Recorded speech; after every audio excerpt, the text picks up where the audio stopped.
Baik, terima kasih atas kesempatan yang diberikan kepada saya. Di sini saya akan menjelaskan dan menganalisis video yang berkaitan dengan materi sosiolinguistik. Sebelum itu, saya akan memperkenalkan diri saya. Perkenalkan, saya Arianto Yagi, NPM 217100320113 dari Prodi Pendidikan Bahasa Inggris Angkatan 2017A. Di sini saya akan menjelaskan dan menganalisis tentang video yang berkaitan dengan materi sosiolinguistik. Baik, yang pertama saya akan menjelaskan tentang internal dan external variation yang terdapat pada daerah saya. Yang pertama itu ada internal variation. Nah, di internal variation terdapat 4 sub, yaitu yang pertama ada phonological variation, morphological variation, synthetic variation, dan semantic variation. Yang pertama itu ada phonological variation. Phonological variation adalah cabang linguistik yang mempelajari atau fokus pada bunyi, di mana ketika satu bunyi diucapkan akan berbeda-beda di wilayah yang berbeda. Contohnya pada di daerah Sumba Barat dan Sumba Barat Daya, ketika menyebutkan kata ina, yang artinya kata sopan yang biasa diucapkan untuk seorang wanita atau seorang nona. Ketika orang Sumba Barat mengucapkan kata ina, mereka akan mengucapkan dengan kata biasa, ina. Akan tetapi, akan berbeda dengan ketika orang Sumba Barat Daya mengucapkan kata ina. Mereka akan menekan pada kata n, sehingga ketika mereka mengucapkan kata ina, mereka akan mengucapkan dengan kata inna. Jadi terdapat pendobelan n di kata ina tersebut. Nah, ini yang dinamakan dengan phonological variation, di mana fokus pada bunyi ketika diucapkan. Baik, yang berikut saya akan menjelaskan tentang morphology variation. Nah, morphology variation adalah variasi bahasa di mana pemilihan kata yang berbeda tetapi merujuk pada meaning atau makna yang sama. Contohnya pada di Sumba Barat dan di Sumba Barat Daya, di daerah Loli dan di daerah Wejewa. Pada kata cantik, ketika orang Loli mengatakan kata cantik, mereka akan menyebutkan dengan kata manada. Akan tetapi berbeda dengan orang Wejewa. Ketika mereka mengucapkan kata cantik, mereka akan mengucapkan dengan kata desa mata. Kemudian ada juga pada kata mobil di daerah Kodi dan di daerah Loli. Orang Kodi atau di daerah Kodi atau di daerah masyarakat pinggiran atau masyarakat pedesaan, mereka akan mengucapkan mobil dengan kata oto. Akan tetapi ketika orang Loli mengucapkan kata mobil, mereka akan tetap mengucapkan kata mobil karena mereka berada di daerah perkotaan, karena sudah mengenal teknologi. Nah, kemudian ada juga pada kata kuda di daerah Loli dan di daerah Lamboya. Ketika orang Loli menyebutkan kata kuda, mereka akan mengatakan dengan kata dara. Akan tetapi berbeda dengan orang Lamboya. Mereka akan menyebutnya dengan kata jara. Nah, ini yang dinamakan dengan morphology variation, di mana kata-kata yang berbeda tetapi merujuk pada makna yang sama. Contohnya pada kata yang saya sebutkan tadi, pada kata darah dan kata jara. Nah, ini dua kata yang berbeda tetapi merujuk pada makna yang sama, yaitu kuda. Baik, yang berikutnya ada synthetic variation. Synthetic variation adalah variasi bahasa di mana variasi atau perbedaan grammar yang disebabkan oleh daerah asal atau wilayah asal penutur. Contohnya di daerah Kupang dan di daerah Sumba. Ini termasuk dalam Nusa Tenggara Timur, tempat saya. Ketika orang Kupang menyebutkan temanku, mereka akan mengucapkan dengan kata beta pung teman. Kemudian berbeda dengan orang Sumba. Ketika orang Sumba ingin mengatakan temannya saya, mereka akan mengatakan dengan saya pung teman.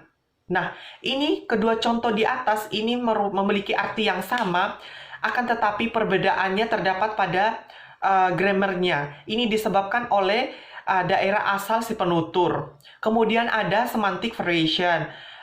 Semantic variation adalah dua istilah yang merujuk pada satu makna atau bisa juga satu istilah yang merujuk pada dua makna yang disebabkan oleh lingkungan, etnik, gender, dan status sosial dari penutur. Contohnya di daerah saya pada kata rambu, rambu. Orang Sumba Barat mengartikan kata rambu tersebut dengan kata rambu tersebut merupakan nama seseorang. Akan tetapi di Sumba Barat, di Kabupaten Sumba Timur, pada kata rambut tersebut, mereka itu mengartikan untuk panggilan sopan kepada anak perempuan. Nah, ini merupakan satu istilah di mana merujuk pada dua makna, yaitu pada kata rambu. Di kata rambu itu berbeda-beda. Di Sumba Barat, rambu itu diartikan dengan kata dengan nama seseorang, sedangkan di Sumba Timur, rambu itu diartikan dengan panggilan sopan kepada nona atau perempuan. Kemudian ada juga contoh lain, itu pada kata kuda, yaitu di daerah Lamboya, kuda itu masyarakat Lamboya menyebutkan dengan kata jara untuk jara, dan juga sedangkan di daerah Loli mereka menyebutkan dengan kata dara. Nah, ini yang dinamakan dengan dua istilah yang merujuk pada satu makna, yaitu kata jara dan dara. Dua kata ini berbeda tetapi merujuk pada makna yang sama, yaitu maknanya itu kuda. Oke, yang berikutnya yaitu external variation. Nah, di dalam external variation itu terdapat dialek, regional dialek, kronoleg, sosiolek, dan idiolek. Yang pertama itu dialek. Dialek adalah variasi bahasa yang merujuk pada perbedaan dalam pengucapan kalimat maupun kosakata, namun masih dalam bahasa. Yang pertama itu, di dalam dialek itu, yang pertama terdapat regional dialek. Nah, regional dialek adalah dialek yang berfokus pada masyarakat atau pada daerah. Contohnya di daerah Sumba Barat, di tempat saya, di daerah Loli dan dialek daerah Loli dan dialek daerah Wejewa tentunya berbeda. Orang Loli akan mengatakan dengan nada dan intonasi yang agak rendah dan agak ditarik-tarik. Contohnya, kako pasar lugu. Nah, itu termasuk dalam dialek orang Loli. Akan tetapi berbeda dengan dialek orang Wejewa. Mereka akan mengatakan atau mengucapkan dengan agak bernada dan agak bernada dan agak cepat. Contohnya mereka akan mengatakan dengan ini, kako pasar lugu, kako pasar lugu, kako pasar lugu. Nah, itu dialek dari orang Wejewa. Nah, ini yang dinamakan dengan regional dialek, di mana berfokus pada masyarakat atau pada daerah tersebut, pada dialek masyarakat setempat. Baik, kemudian ada kronoleg. Kronoleg adalah variasi bahasa yang dibedakan oleh relasi waktu. Contohnya, orang Sumba. Nah, orang Sumba pada zaman dulu mengatakan nasi itu dengan kata kandondu. Akan tetapi karena seiring dengan perkembangan waktu atau perkembangan zaman, mereka kata kandondu tersebut diucapkan dengan kata kadodu. Kemudian ada kata ketika mereka ingin mengatakan iya. Orang Sumba pada zaman dulu mengatakan dengan kata nyedo. Akan tetapi kalau sekarang orang Sumba itu mengatakan kata iya itu dengan kata nyedo. Kemudian ada kata ketika mereka ingin mengatakan kata pulang, mereka akan mengatakan dengan mbali. Jadi ada mbali. Kemudian akan tetapi sekarang mereka mengatakan dengan kata Bali. Kemudian ada juga pada kata tunggu. Itu mereka mengatakan, orang Sumba pada zaman dulu mengatakan riema. Akan tetapi orang Sumba zaman sekarang itu mengatakan dengan kata rema. Kemudian ada juga pada kata ketika ingin mengatakan kata sedikit. Mereka mengatakan kata should di. Akan tetapi, karena seiring dengan perkembangan zaman, mereka mengatakan dengan kata sodi. Nah, ini yang dinamakan dengan kronoleg. Kronoleg yaitu dialek yang harus dialek yang dipengaruhi oleh relasi waktu. Yang seharusnya kandondu menjadi kadodu, yang seharusnya ngekdo menjadi ngekdo, karena dipengaruhi oleh relasi waktu. Baik, yang berikutnya yaitu sosioleg. Sosioleg adalah ragam bahasa yang digunakan oleh orang-orang dalam kelompok sosial tertentu yang memiliki perbedaan bahasa namun dalam maknanya memiliki kesamaan. Contohnya di Sumba, di daerah Gaura, dan di daerah Loli. Ketika mereka ingin mengatakan mari makan nasi, orang Loli akan mengatakan dengan mai konga akadodu. Akan tetapi berbeda dengan orang Gaura. Ketika orang Gaura mengatakan mari makan nasi, mereka akan mengatakan mai konga awatar. Kemudian ada juga contoh lain. Ketika orang Loli dan orang Wejewa ingin mengatakan pergi beli lombok atau beli cabe, orang Loli mengatakan kako woi bogosawu. Itu dialek orang Loli. Akan tetapi berbeda dengan orang Wejewa. Orang Wejewa mengatakan kako woi gaga. Nah, ini dua dialek yang berbeda, dua bahasa yang berbeda, tetapi merujuk pada makna yang sama. Jadi dua pengucapan yang berbeda tetapi merujuk pada makna yang sama. Contohnya pada kata kako woi bogosawu dan kako woi gaga. Nah, ini dua kata yang berbeda tetapi merujuk pada makna yang sama, yaitu pergi beli cabai atau pergi beli lombok. Yang selanjutnya yaitu idioleg. Idioleg adalah variasi atau perbedaan gaya bicara yang khas dari setiap penutur, di mana variasi ini berkaitan dengan warna, jenis suara, pemilihan kata, gaya bahasa, atau susunan kalimatnya. Contohnya pada kata mai konga akadodu orang Loli dan mai konga awatar orang Gaura. Nah, ini merupakan contoh idioleg di mana dilihat dari pemilihan kata dan jenis suara dan gaya bahasanya yang berbeda antara orang Loli dan orang Gaura. Baik, yang selanjutnya saya akan menjelaskan tentang bad language yang terdapat pada daerah saya. Di daerah saya terdapat 4 bad language yang saya temukan, yaitu yang pertama ada boga mate atau anjing mati, yang kedua ada kasuta, yang ketiga ada kadeke umortana, yang keempat ada mate laito. Nah, yang pertama itu boga mate atau anjing mati. Nah, ini merupakan salah satu bad language yang ada di daerah saya, di mana kata ini merupakan kata yang kasar, yang sangat kasar atau kurang sopan apabila disebutkan atau dikeluarkan. Apabila kata ini disebutkan atau diucapkan, maka akan menimbulkan percekcokan antara dua kelompok. Karena menurut saya untuk kata bogamate tersebut ini sangat kasar sekali. Jadi kalau di tempat saya sangat jarang gitu loh digunakan untuk kata ini, kata bogamate tersebut. Yang kedua ada kasuta. Nah, kasuta ini merupakan bad language juga. Merupakan salah satu contoh bad language juga yang ada di daerah saya.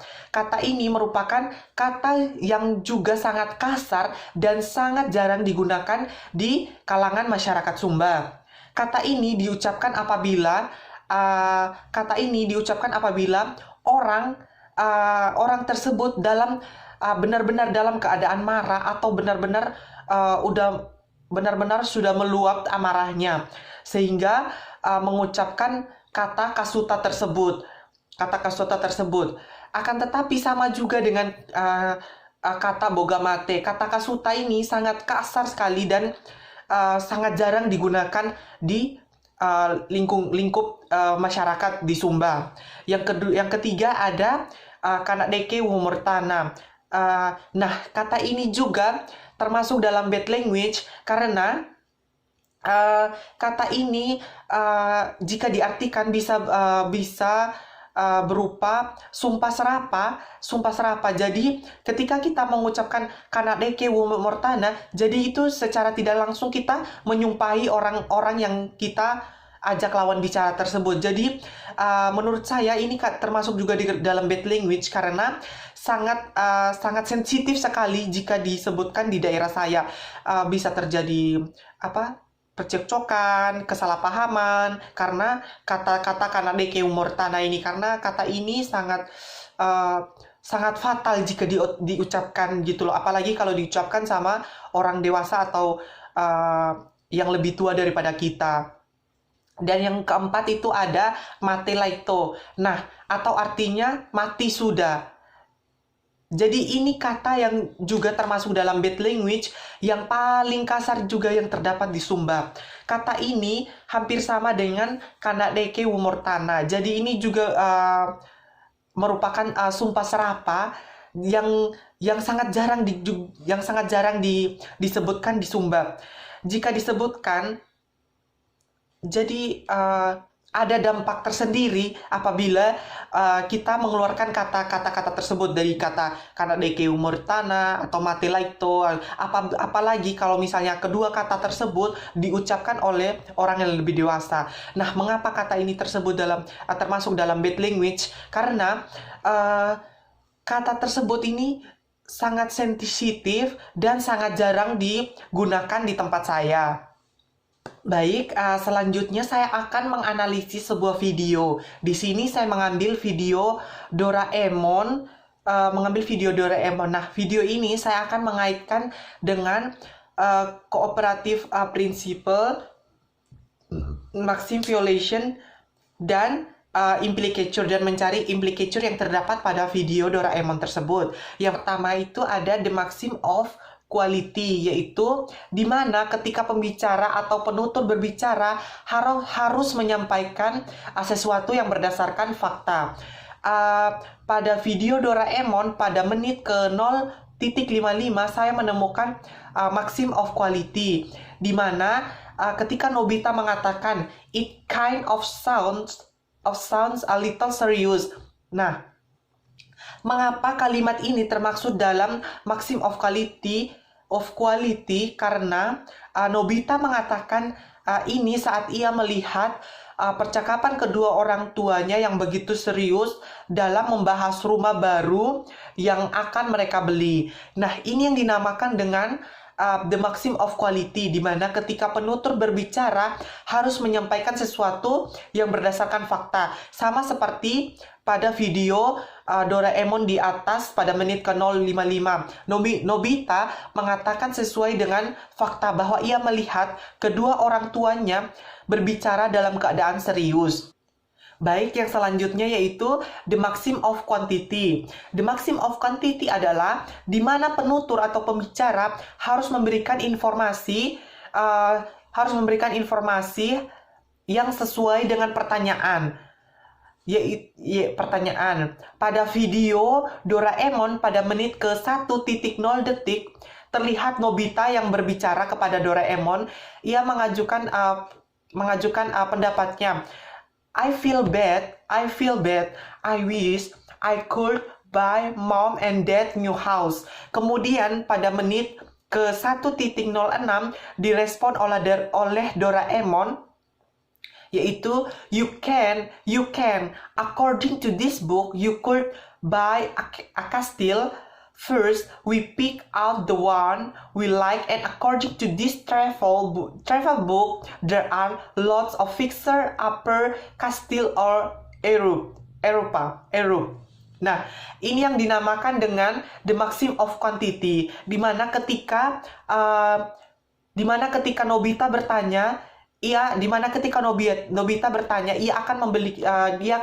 ingin membelikan rumah baru kepada kedua orang tuanya. Maka di situ Doraemon merespon dengan memberikan informasi bahwa ia dapat membelikan rumah baru untuk kedua orang tuanya dengan memilih salah satu gambar pada gambar kastil yang terdapat pada buku tersebut. Nah, ini yang dinamakan dengan the maxim of quantity, di mana penutur memberikan informasi yang sesuai dengan pertanyaan yang diberikan oleh pendengar. Baik, yang selanjutnya yaitu the maxim of relevance. The maxim of relevance adalah penutur atau pembicara harus memberikan informasi yang akurat atau relevan sehingga pendengar benar-benar memahami. Pada video Doraemon di atas pada menit ke 5.03, Doraemon bertanya pada wanita pemilik kastil mengenai foto yang berada di dinding kastil. Who is the person in this picture? Dan kemudian wanita pemilik kastil tersebut menjelaskan bahwa itu adalah leluhurnya Baron Erik van Munchausen yang membangun kastil tersebut 500 tahun yang lalu. That is Baron Erik van Munchausen, my ancestor. He built this castle 500 years ago. Nah, ini yang dinamakan dengan the maxim of relevance, di mana penutur memberikan informasi yang akurat yang berdasarkan dengan fakta. Di mana ketika Doraemon bertanya, kemudian wanita pemilik kastil tersebut memberikan informasi yang sesuai dengan fakta bahwa leluhurnya lah yang membangun kastil tersebut. Baik, dan yang terakhir ada the maxim of manner. The maxim of manner adalah penutur atau pembicara harus menghindari informasi yang bersifat ambigu atau kurang akurat. Pada video Doraemon di menit 9.15 detik, Doraemon datang membawa sebuah koran di mana dia menyampaikan sebuah bad news dan mengatakan Miss Lotte is missing and it happened a very day we live. Nah, ini yang dinamakan dengan the maxim of manner, di mana pembicara berbicara harus menghindari informasi yang bersifat ambigu. Pada video Doraemon di atas, penutur si Doraemon menyampaikan informasi yang akurat, yaitu karena ia memiliki sumber yang bisa dipercaya, yaitu koran, sehingga informasi yang dia sampaikan itu bersifat akurat dan sesuai fakta, jadi tidak ambigu. Yang selanjutnya itu ada maxim, violation, and implicature. Pada video Doraemon di atas terdapat violation maxim atau pelanggaran maxim, yaitu pada menit ke 11.37 detik. Ketika Nobita bertanya kepada Doraemon, what time is it?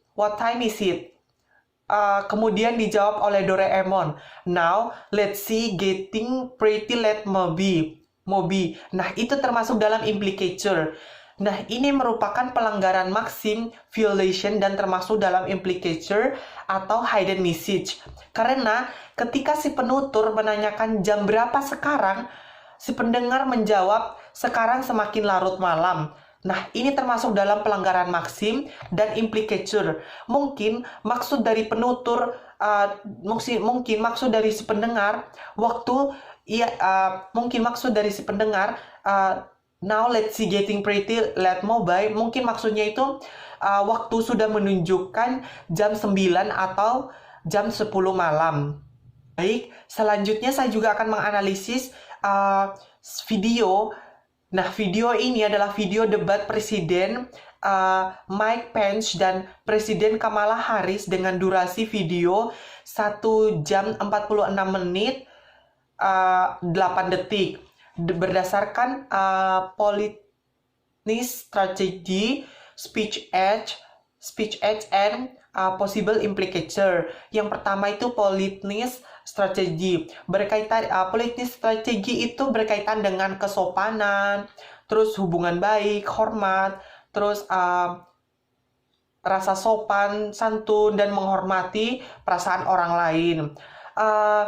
Pada video debat antara Mike Pence dan Kamala Harris di menit ke 6.17, saya menemukan politeness strategi di mana moderator menunjukkan rasa hormat kepada presiden dengan memberikan salam di awal sebelum acara dimulai dengan mengatakan, over a special welcome to Vice President Pence family and to Senator Kamala Harris family on this side, and most especially to my bosses who are seated right up there.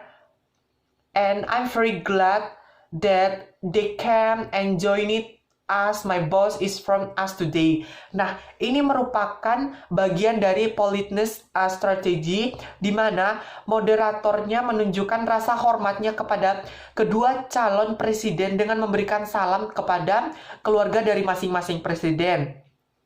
Dan juga pada menit ke-20.40 Presiden Mike Pence mengawali pidatonya dengan mengucapkan terima kasih kepada host karena telah memimpin acara debat tersebut dengan mengatakan, I want to thank you the Commission and the University of Utah for hosting this event.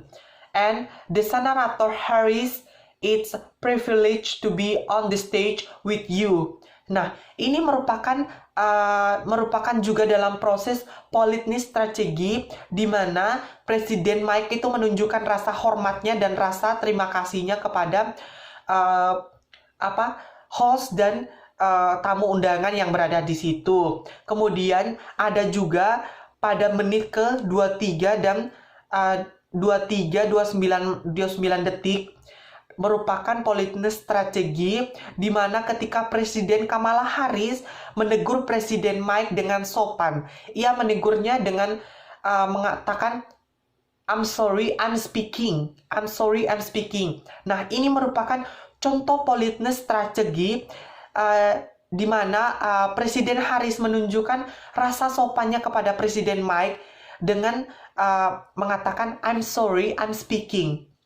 Dan yang berikutnya itu pada menit ke-25.35 moderator menanyakan kepada Presiden Mike, the administration safety guidelines to protecting themselves from COVID when you at the White House have not been doing so.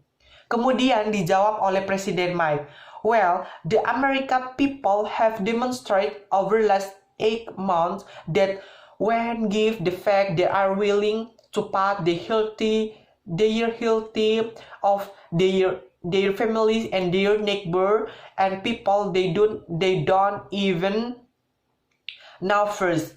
Nah, ini termasuk dalam Directive Act di mana ketika si pembicara atau penutur mengatakan sesuatu, maka si pendengar akan langsung melakukan tindakan. Begitu juga pada video presiden di atas ketika moderator menanyakan bagaimana pedoman keamanan administrasi untuk melindungi diri dari COVID. Nah, kemudian langsung direspon oleh Presiden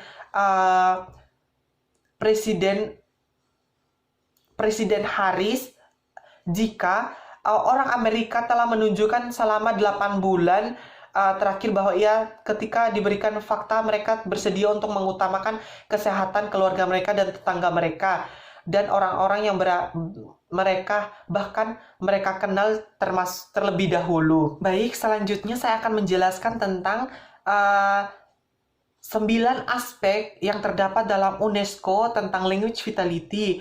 Yang pertama itu ada intergenerational language transmission, yang kedua itu ada absolute number of speaker, yang ketiga itu ada proportion of speaker within the total population, yang keempat itu ada trends exciting language domain, yang kelima itu ada response to new domain, yang keenam itu ada material for language education, yang ketujuh itu ada governmental and institutional language attitude and policy, yang kedelapan itu ada community members, yang kesembilan itu ada amount and quality of documentation. Yang pertama itu ada intergenerational language transmission, yaitu apakah suatu bahasa dapat ditransmisikan atau disalurkan ke satu generasi ke generasi yang lain. Nah, di sini saya mengambil contoh di tempat saya. Di tempat saya, khususnya bahasa daerah, yaitu bahasa Loli merupakan bahasa yang sudah ada sejak dahulu. Jadi, bahasa daerah Loli sudah menjadi bahasa turun-temurun dari nenek moyang yang dilestarikan lagi oleh atau disalurkan lagi kepada kami sebagai generasi, dan juga kami kelak akan menyalurkan lagi kembali bahasa tersebut kepada anak dan cucu kami agar bahasa tersebut tidak punah atau terlupakan. Nah, ini yang dinamakan dengan intergenerational language transmission, di mana bahasa ditransmisikan atau disalurkan ke generasi satu ke generasi yang lain. Yang berikutnya itu ada absolute number of speaker, di mana populasi kecil lebih berisiko atau rentan terhadap permusnahan. Menurut saya, di tempat saya di Sumba, sangat sulit untuk bahasa tersebut punah atau musnah karena masyarakat di sana sangat menjunjung tinggi bahasa daerah, sehingga tidak mudah untuk punah atau hilang begitu saja.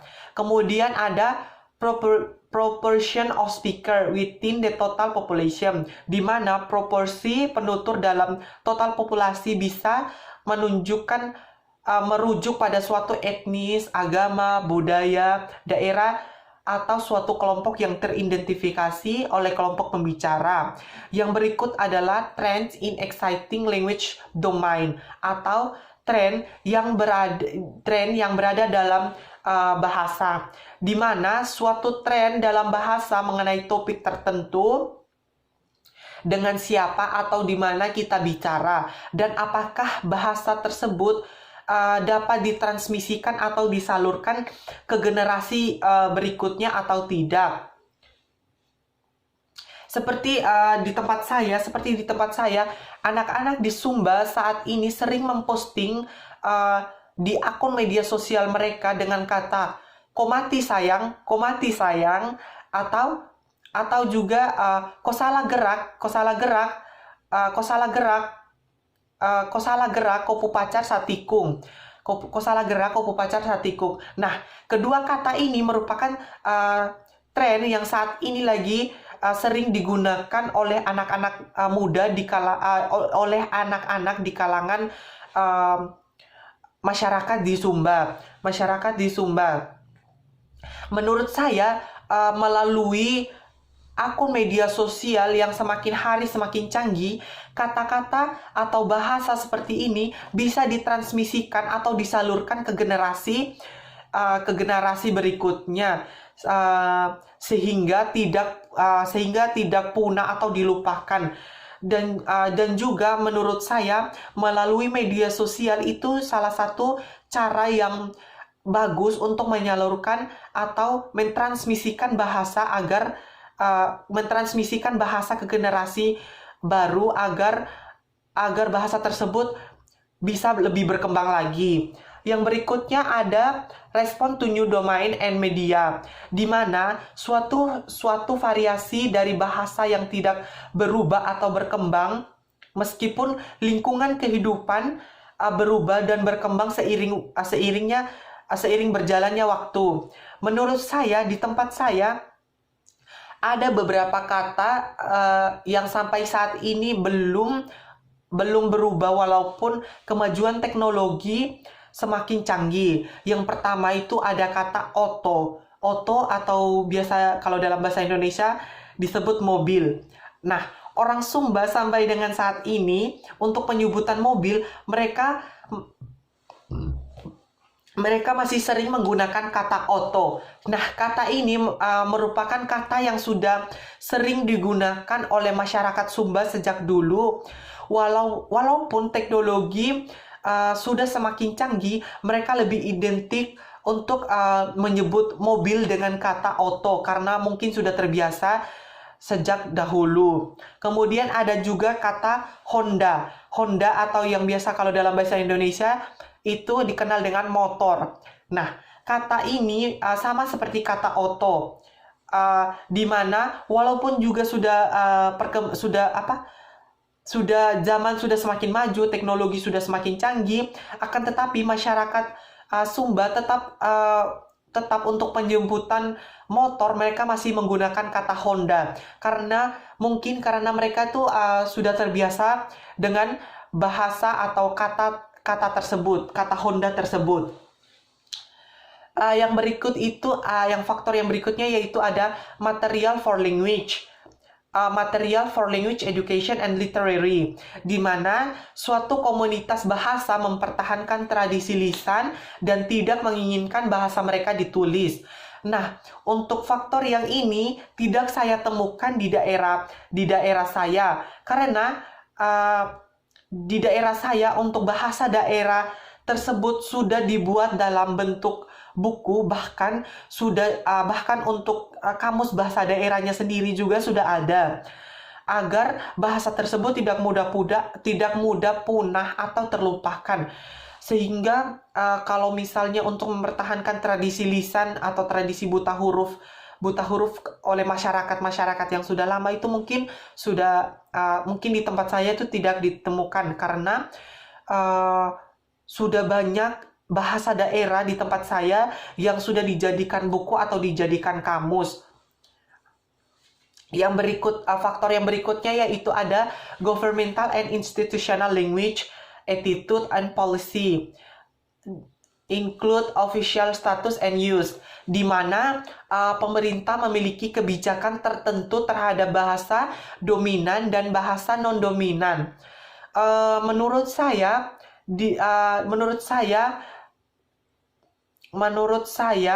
untuk faktor yang berikut ini sudah di daerah saya sudah diterapkan oleh pemerintah di sana, di mana pemerintahnya itu melestarikan bahasa dominan dan bahasa non-dominan itu secara bersama.